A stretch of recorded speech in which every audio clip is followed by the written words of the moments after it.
નમસ્તે દર્શક ફરી રહ્યો ભાઈ નમસ્તે દર્શક શેર બજારના અનુમાનો અને આકલનો અને સમીક્ષા કરવા માટે ઉલ્છા ડિજિટલમાં આપનું ફરી એકવાર સ્વાગત છે. છેલ્લે આપણે અહીં જ્યારે નિફ્ટી અને સેન્સેક્સ ઉપર ચર્ચા કરેલી ત્યારે આપણી વાત એવી હતી કે 2 અથવા 3 જાન્યુઆરી સુધીમાં નિફ્ટી અને સેન્સેક્સ પોતાનો નવો ઓલ ટાઈમ હાઈ સર કરી દેશે અને નવા વર્ષનું સ્વાગત શેર બજાર ધોમધકતી તેજીથી કરશે.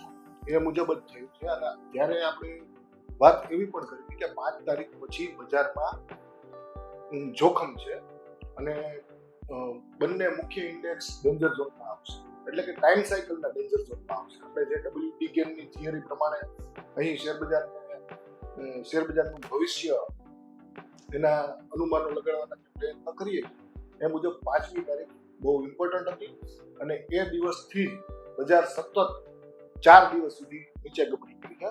એટલે કે આમ જોઈએ ને તો 12 નવેમ્બરથી બીજી જાન્યુઆરી સુધીમાં જે નિફ્ટીએ અને સેન્સેક્સે જેટલી પણ ચઢાઈ કરી હતી એ બધી આ છેલ્લા 5 દિવસમાં ધોવાઈ ગઈ છે. હવે જે પ્રકારે અમેરિકાના રાષ્ટ્રપતિ ડોનાલ્ડ ટ્રમ્પ નિર્ણયો કરી રહ્યા છે, વિવિધ પ્રકારના સ્ટેટમેન્ટ કરે છે, એના હિસાબે બજારમાં અને દુનિયાભરના બજારમાં અનિશ્ચિતતાનો માહોલ પેદા થઈ ગયો છે અને આપણી બજાર એટલે કે ભારતના મુખ્ય શેર બજાર NSE અને BSE બંનેના મુખ્ય ઇન્ડેક્સ ખતરનાક રીતે તૂટી રહ્યા છે.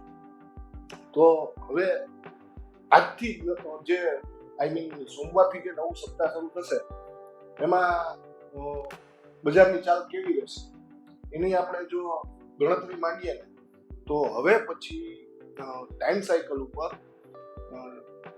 15મી જાન્યુઆરી ખૂબ જ ઇમ્પોર્ટન્ટ થાય છે અને 15મી જાન્યુઆરી સુધી જો પ્રાઇસ સાયકલની વાત કરવામાં આવે તો હવે 25,500 એક મોટો સપોર્ટ છે.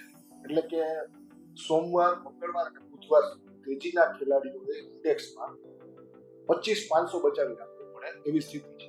જો આ લેવલ બચાવી રાખે તો સંક્રાંત પછી ફરીથી નિફ્ટી અને સેન્સેક્સ ઉડે એવી શક્યતા છે, પણ ત્યાં સુધી બજાર ઉપર પ્રેશર જોવા મળશે એવું ટાઈમ સાયકલ મુજબ આપણે કહી શકીએ છીએ. હવે નિફ્ટીની માની લ્યો કે 25,500 બચાવી રાખે તો નિફ્ટીને ઉપર રેઝિસ્ટન્સ ક્યાં મળે છે એની પ્રાઇસ સાયકલ ઉપર ચર્ચા કરીએ તો 25,780 અને પછી 26,022 આ બંને મોટા રેઝિસ્ટન્સ છે. એટલે કે નિફ્ટીએ હવે નવેસરથી તેજીમાં આગળ વધવું હોય તો એને 25,500 બચાવીને 25,700 અને 26,000ની નજીક સસ્ટેન થવું પડશે.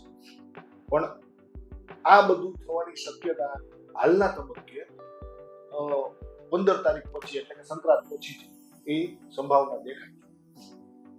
ત્યાં સુધી બજારમાં પ્રેશર રહેશે, વોલેટિલિટી વધુ જોવા મળશે.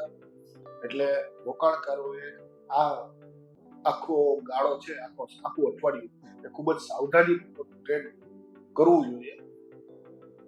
જો નિફ્ટી ગુરુવારે અથવા તો શુક્રવારે 26,000ની નજીક ફરી એકવાર પહોંચી જાય તો તેના પછીના સપ્તાહમાં નિફ્ટીને સમયનો વધુ સાથ મળે એવી શક્યતા છે. એટલે કે ત્યારબાદ ફરીથી એક વખત બજારમાં નવા ATHની ચર્ચા શરૂ થઈ શકે. પણ જ્યાં સુધી નિફ્ટી હવે 26,000 ઉપર સસ્ટેન નહીં થાય ત્યાં સુધી નીચેના લગભગ 25,500 સુધીના દરવાજા ખુલ્લા જ પડેલા છે. 25,500નો સપોર્ટ તૂટશે એટલે 25,200 અને ત્યાર પછી 24,800 સુધી રસ્તો ખુલી જાય એટલું દબાણ ઉપરથી છે. મિત્રો, દર સપ્તાહે આપણે અહીં શેર બજારની સમીક્ષા તો કરીએ જ છીએ. આ સિવાય આપણે WTGની થિયરી મુજબ ભવિષ્યમાં કોઈ પણ સ્ટોક અથવા ઇન્ડેક્સની ચાલ કેવી રહેશે એનું અનુમાન કેવી રીતે લગાડવું એના માટેની એક સરળ પદ્ધતિ પણ અહીં શીખીએ છીએ અથવા તો એની ચર્ચા કરીએ છીએ. આજે આપણે સ્ક્વેર રૂટની ચર્ચા કરવી છે, એટલે કે વર્ગ. કોઈ પણ સ્ટોક હોય, કોઈ પણ ઇન્ડેક્સ હોય, એના માટે આવનારો કયો સમય ખૂબ જ મહત્વનો બનશે એ જાણવા માટે WD ગેમની વિવિધ પદ્ધતિઓમાંથી એક પદ્ધતિ સ્ક્વેર રૂટની છે. જેમ કે કોઈ એક શેરે 100 રૂપિયાના ભાવે ટોપ બનાવેલો છે, તો 100 રૂપિયા એ મહત્વનો એનો ટોપ છે, 80 રૂપિયા એનો મહત્વનો બોટમ છે. તો હવે પછી એના માટે કયો સમય અગત્યનો બનશે કે જ્યારથી એ શેરનો ભાવ અથવા તો એ ઇન્ડેક્સનો ભાવ કંઈક અલગ પ્રકારનું બિહેવિયર કરશે. જેમ કે એ શેરનો ભાવ વધતો હોય તો એ દિવસથી કદાચ ઘટવા માંડે, અથવા તો સ્થિર થઈ જાય, અથવા તો ત્યાર પછી નવી ચાલ પકડે તેજીની. તો આવો ઇમ્પોર્ટન્ટ સમય આપણે કઈ રીતે શોધી શકીએ? તો વર્ગમૂળની એટલે કે સ્ક્વેર રૂટની જે પદ્ધતિ છે એ મુજબ એના ટોપ અથવા બોટમ ખૂબ જ મહત્વના હોય છે. જેમ કે કોઈ પણ એક શેરનો ભાવ આપણે હમણાં વાત કરીએ 100 રૂપિયાનો ટોપ બનાવેલો છે, 80 રૂપિયાનો બોટમ બનાવેલો છે મહત્વનો. તો 100 નું વર્ગમૂળ એટલે કે 10 એ 10 જે છે એને આપણે સમયનો એકમ ગણીશું. એટલે કે આપણે જ્યારે પણ ડેઈલી ટાઈમ ફ્રેમ ઉપર હવે પછી કયો દિવસ મહત્વનો છે એ જોવું હોય તો જે દિવસે ટોપ બન્યો હોય એ દિવસથી આપણે 10 દિવસ ગણશું, અને 10મો દિવસ છે એ સ્ટોકના ભાવ માટે ખૂબ જ મહત્વનું થાય છે. તો આ દિવસનો ઉપયોગ કેવી રીતે કરવો? તો 10મો દિવસ જે આવશે તે દિવસે ચાર્ટ ઉપર જે કાંઈ પણ કેન્ડલમાં પેટર્ન બનશે એના આપણે હાઈ અને લો માર્ક કરી લેશું, અને એ હાઈ અને લો માર્ક કર્યા પછી માર્કેટ જો એની ઉપર બ્રેકઆઉટ આપે અથવા તો બ્રેકડાઉન થાય તો એ મુજબ તેજી અથવા મંદીની ધારણા આપણે બાંધશું. એવી જ રીતે માની લો કે આપણે બોટમના 80 રૂપિયાથી આગળનો સમય ગોતવો છે કે તે કયો દિવસ મહત્વનો, તો 80 નું વર્ગમૂળ લઈ લેશું, અને જેટલા પણ દિવસ આવશે એ દિવસોએ એ દિવસને આપણે મહત્વનો ગણીને ત્યાર પછી બજાર શું બિહેવિયર બતાવે છે, કેવું વર્તન કરે છે, એના આધારે આપણે આગળની ચાલ નક્કી કરશું. આ ખૂબ જ સરળ પદ્ધતિ છે અને ખૂબ જ કારગર પદ્ધતિ છે. ઘણા બધા સ્ટોક અને ઇન્ડેક્સ ઉપર બેક ટેસ્ટ કરી લીધેલી છે, તમે પણ કરી જોજો. તમને પણ એના બહુ જ જાદુઈ પરિણામો જોવા મળશે.